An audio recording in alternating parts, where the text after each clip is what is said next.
Welcome back everybody, Gentle Dorks, and I'm going to continue with my bad superhero movies. Are they really that bad? Now, with the release of Venom: The Last Dance in a few days from now, when this video drops, I'm probably recording this weeks before it comes out, but here we are. I'm going to talk about Venom and Let There Be Carnage. Now, Venom was fairly successful.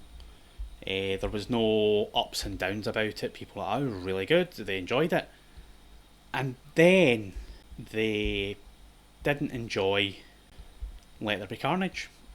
It wasn't as successful, although still, successful enough for them to want another movie. But the fact is, Venom and Let There Be Carnage, personally I think they have been two of the best Sony superhero movies in the Sonyverse for a long time, especially with the tragedy of Madam Web for Sony.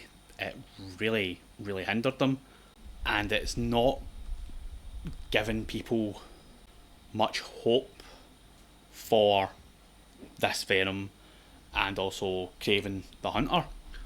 And one of the first reviews I done myself was of Morbius. Personally, I didn't think it was too bad. It could have been a lot better, but they done what they done and we got what we got. But with Venom, I thought it was a great origin story. The only thing that I think that could have made it better was having Spider-Man mentioned, or at least some other form of the Sony characters being mentioned. Did that hinder the movie? No. It's just a personal preference that I thought would have, helped build the universe a bit more. But the origin story of Eddie Brock being infected by the symbiote was fantastic.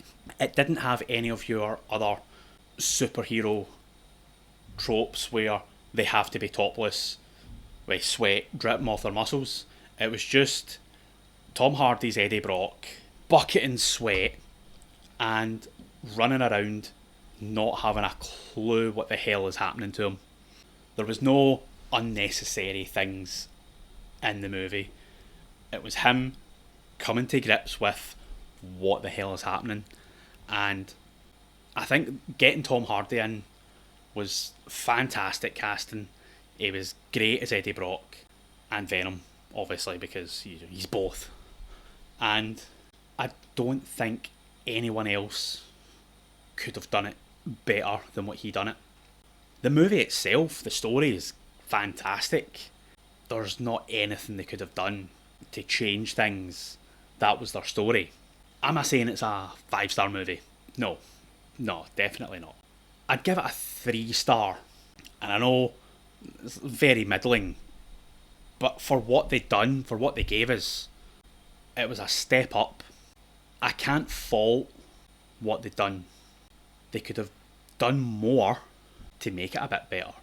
I mean, the whole thing with the Life Foundation and then him investigating them and then ending up infected, it's a good way to bring certain other symbiotes in because of the Life Foundation having all these things.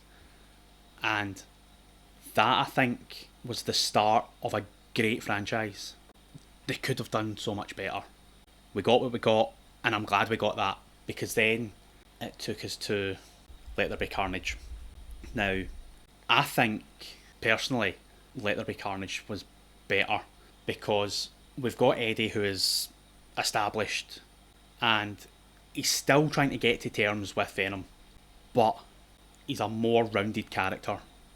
And then we get to see the fact that they're not getting on because Venom doesn't want to fight Carnage. And the fact that Carnage has bonded with Cletus Cassidy, one of the most horrible, horrifically bad characters in Marvel history. He's one of the worst characters. Not in a bad way, He's fantastic at being bad, and that's what you want to see. He's a horrible, horrific character who causes carnage wherever he goes. And the fact they got Woody Harrelson in, who played both Cletus and Carnage fantastically, I think that was one of the best casting since Tom Hardy. There is not anything that they could have done in this movie. It could have been better. I'd say this was a 3.5-star movie.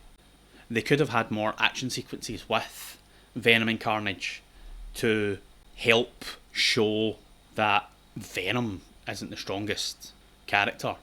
But neither's Carnage, because there's other characters that are stronger than them. But it would show a bit of their history. And even if we'd seen something like that, like a cutscene showing them having a fight on a different world with different people to show that they do have a history, I think that might have added a bit more roundedness to the characters and their history. I mean, at the end of the movie, we see it sort of try and link in to the MCU, sort of having a symbiote left behind in the MCU, which will lead us into the next Venom movie, The Last Dance. Although, as it turns out, the big bad in this one seems to be Null, the King in Black, who is one of greatest villains to Venom and the MCU and the Sonyverse.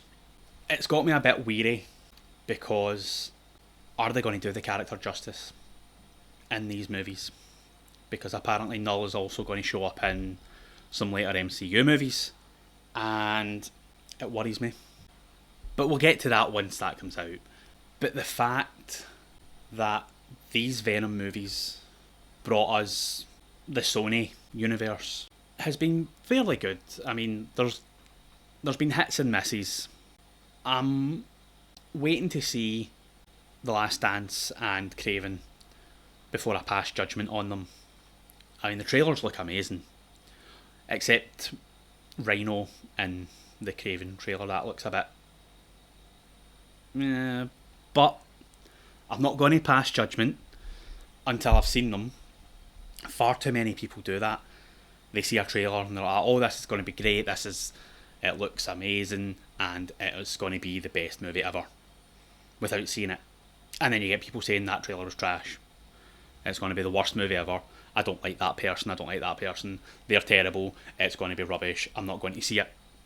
Well, that's fine, just don't go and see it. But you can't pass judgment on something unless you've seen it. And a lot of people haven't seen Venom or Let There Be Carnage. They badmouth it because there's no Spider-Man in it. And they badmouth it because there's no connection to Spider-Man. Yet, anyway. We don't know what's going to happen in the future. But you need to give things a chance. You can't just say, I don't like that, I'm not watching it. Give it a chance. Now, if you enjoyed the Venom movies, let me know.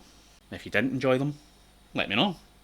If you're excited about The Last Dance and the introduction of Null, let me know. Because I really want to talk about that. There's so much theories about where it could go and how it's going to open up future movies.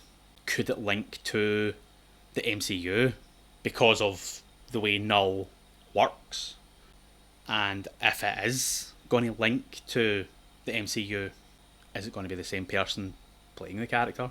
Is it going to be a different person playing the character? Because, you know, the Sony Marvel deal was a bit precarious.